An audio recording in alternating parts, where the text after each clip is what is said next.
Welcome to what I hope will be videos on how to navigate in classic navigational style rallies. Now today's video, and all of them will be, fairly basic stuff, just telling you what things are and how to do them, right?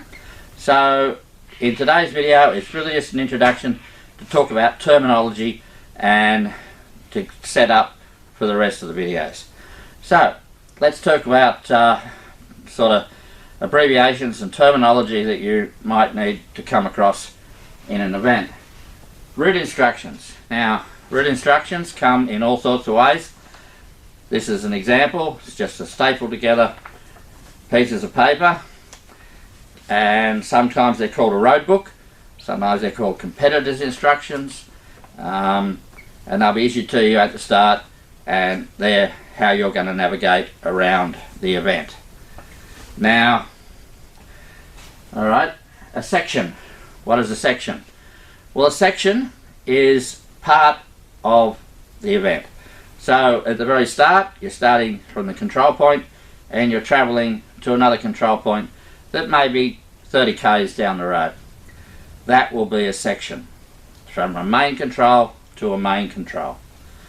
Alright, now a number of sections will continue to add up, and that'll become a division.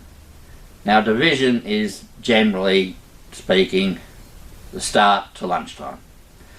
And a division normally means you zero your odometer at the end of the division. Alright? Now, a route chart. What is a route chart? Well, a route chart is an instructions. It is given as distance readings. So you'll have a reading that one row or column of readings will tell you will be accumulative, and another column will be intermediate. Sometimes you don't get the intermediate, in fact a lot of the times you don't get the intermediate, and sometimes you'll have a little drawing of the intersection, and sometimes you get them and sometimes you don't.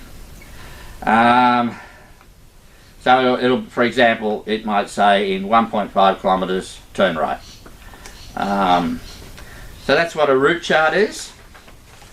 Now, what else have we got here? A tulip drawing. I just mentioned a tulip drawing.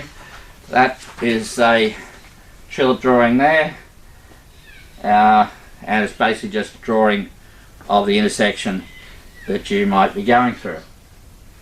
Alright, a main control is that. It's a main control. The start of a section, end of a section. A passage control. A passage control is what you'll come across in a section. A passage control will be used to make sure you went down that road that you are supposed to go down in the correct direction. Okay, now let's get into some abbreviations. GR, grid reference. Now, what is a grid reference? Well, on a map, they're all gridded up. This is a 1 in 250,000 scale map, and there's grid lines going across and down in 10 kilometre squares. And what you'll have, and will need to have, is a thing called a rally roamer, and you use that to work out a grid reference on the map. I'll go into that a lot more detail in future videos. Alright, rally roamer we just talked about. Via. Now, in your instructions you may be told to go via and then an instruction. Now, that might be via a town, it might be via a road junction that gives you a grid reference and you need to go via that point.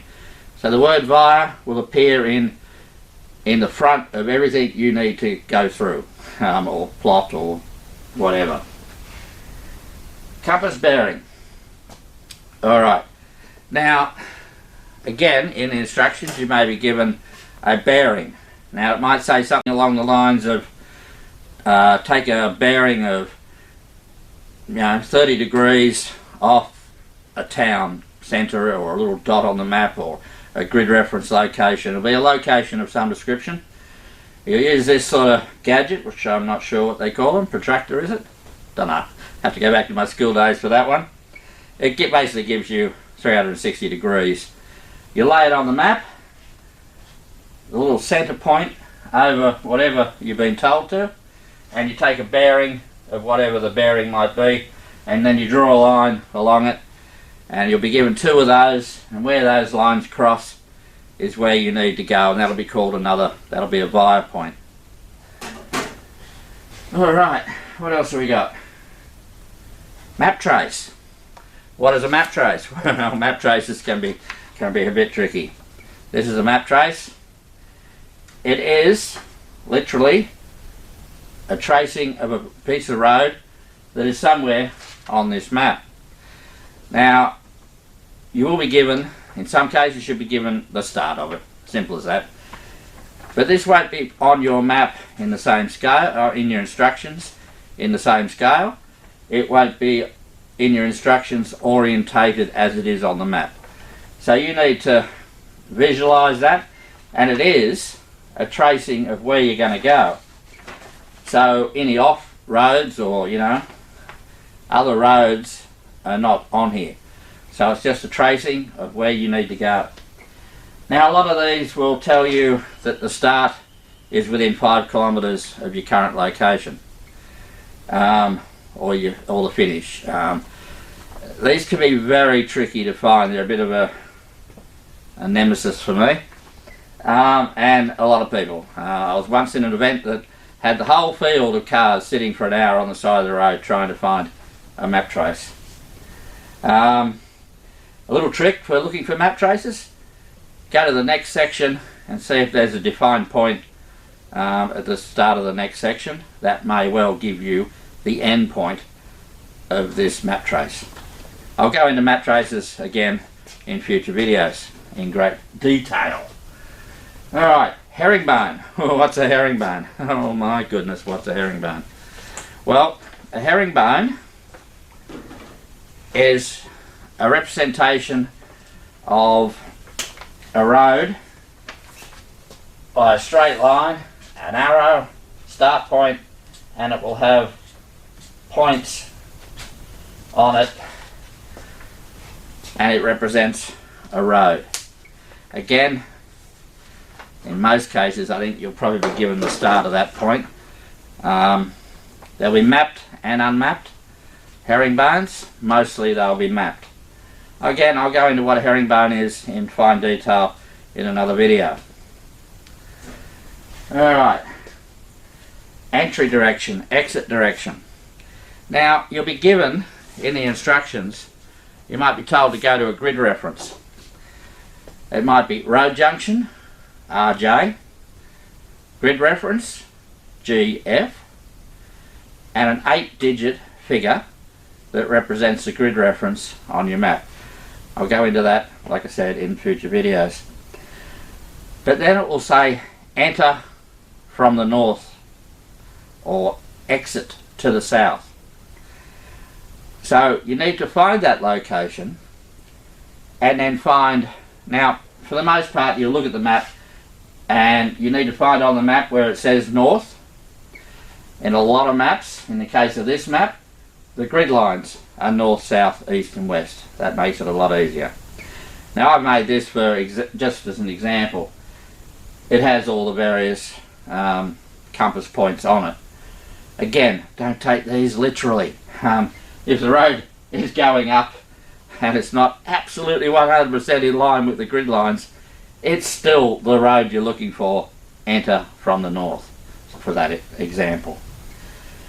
So you'll be given an entry direction or an exit direction. Again, I'll go into all that in future videos. SUPREGS stands for Supplementary Regulations. Now these are the regulations that are governing the event. Now, unfortunately, this starts to get a bit complicated. You'll have the overall sort of rally code or national competition rules or something governing motorsport, if you like, and this sort of events as part of that. And your supplementary regulations will be what the organisers put out to say how this particular event is being run. So if they're using abbreviations that are not in the main rally code, they'll be in there. The start, the finish, and all the times where scrutineering is, all the details of how that event's going to be run, plus some of the major things that they need to remind you. Unfortunately, they'll also say horrible things like, you know, refer to paragraph B of page this in the National Competition Rules Rally Code. You know, that sort of thing is something you're probably going to have to just pick up as you go along. Alright, abbreviations: road junction, RJ; SO, straight on; FMR, follow main road. So you may get an instruction that says SO, FMR, straight on, follow main road. After a while, you'll just glance at these and start recognising them straight away.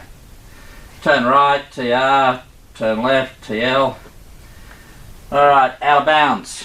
Again, out of bounds is just like it says. You'll probably be given a grid reference or a town or some particular location, and they'll say that's out of bounds.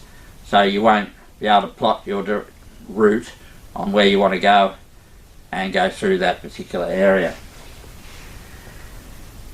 Halder, TerraTrip, Brants, and there's probably other names for them as well. They're basically trip meters that give you distance. A Halder is a very old mechanical device that works on a T-piece off your speedo, has another cable comes across, and they work on gears. And at the start of the event, you'll be given a 10 kilometre or 1 kilometre distance to drive over to try and adjust your device to suit what the setup car, the survey car, set the event on.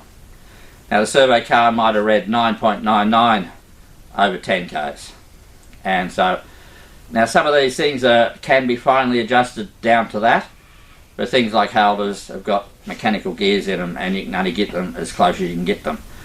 Generally adjust them to under whatever the survey car was reading, because then you're going to come up to something before you expect rather than after you've passed it. This is a Brants, another sort of electronic measuring device. Works off your speedo cable in this case, or I think it can be made to work off your front wheel. Something to note about these ones is as it is set up there, it once it gets to 100 kilometres it goes back to 0. So if your section's longer than 100 k's, you've just got to mentally sort of add a 1 to the front of it. It can be made to read over 100 kilometres, but then you lose one of the 0.00. You just end up with 0.0 or 0.1 or whatever it might be. The other thing to think about when wiring these up in the car is the power supply. You need to make sure that the power supply is not going to be sort of affected by the car starting. If the car puts a lot of load on something, so if your power supply is coming from your ignition switch, it may well interrupt and end up zeroing this when you start the car. So if you stall it or pull up somewhere and turn the car off, and then when you start it you lose everything. So make sure when you're wiring it up, you're wiring it up from a source that won't be affected by the starting process. Alrighty, well, I think that just about covers the introduction. So tune in, same time, next video, when we will probably talk about grid references is a good place to start. So, bye for now.